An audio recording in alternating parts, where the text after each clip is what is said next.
Gottlieb Spider-Man board set.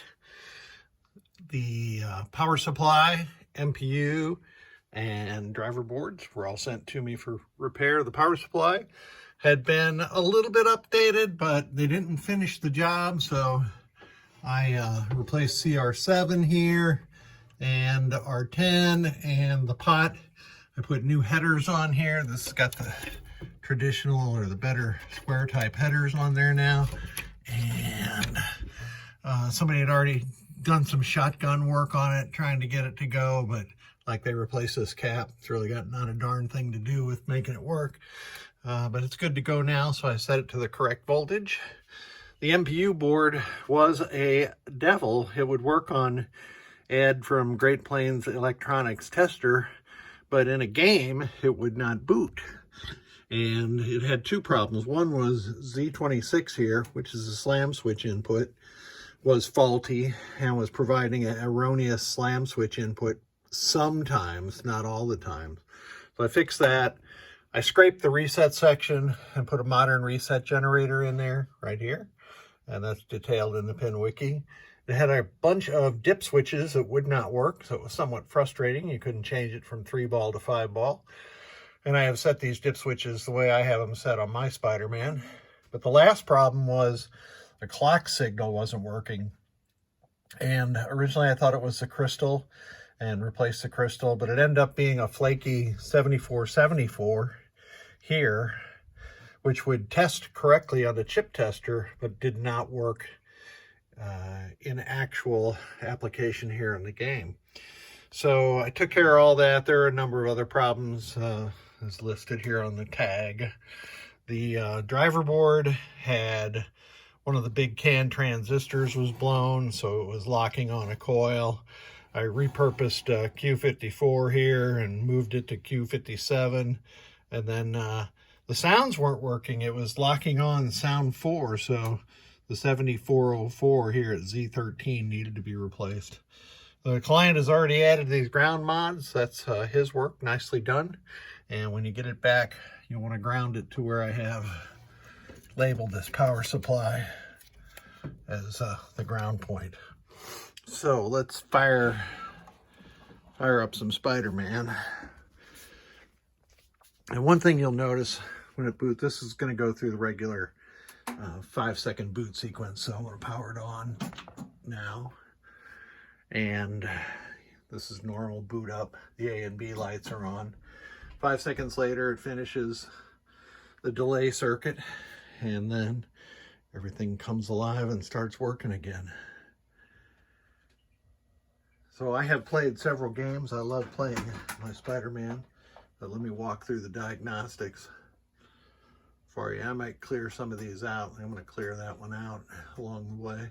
Some of them I already cleared out. Some of them have been are updated since I was playing it. When you get the board back, you're going to need to set some high score to dates. That's one of them too. And here's the high score to date. Very modest. Let's see what's going on here. Over test 16.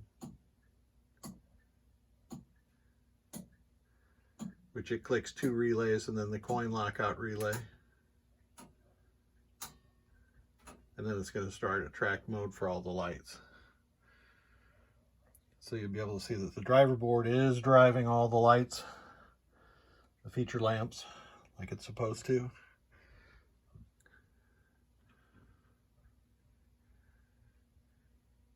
And we're good to go there. So let's go to test 17.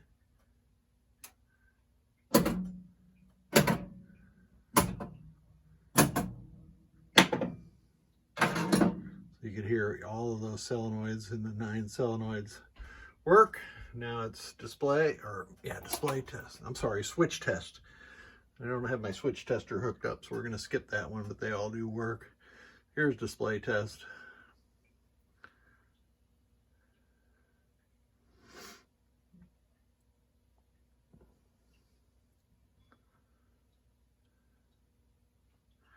It's important that the ones all work because those are driven separately on the MPU versus some other chips on the MPU.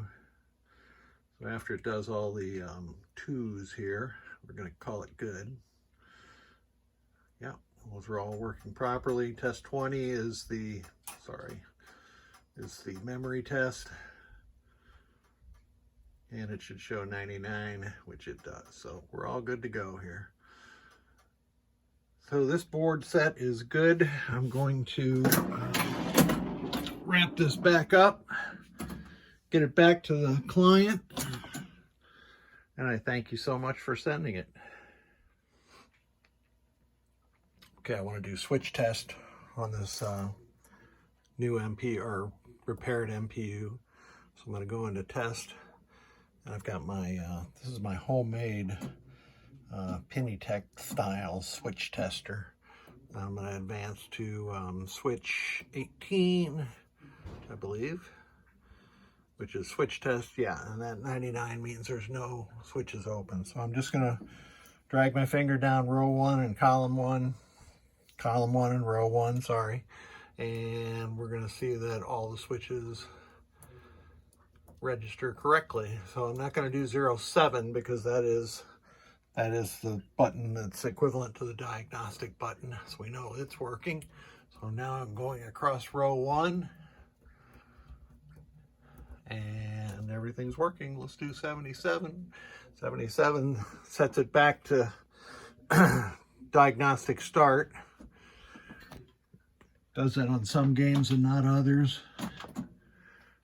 We'll get to see it boot again. One of the ramifications of using the Dallas reset chip instead of the old analog go through a bunch of things sequence is that you can see the delay in resetting the processor is a little bit longer. Here's something in row 7. Let me get her started. Let me try that again. Okay, here we go. All right, so there's 27, 17, and now I'm going to press the switch to advance to the next test. That's in row 7 also. So we're good to go. Thanks again.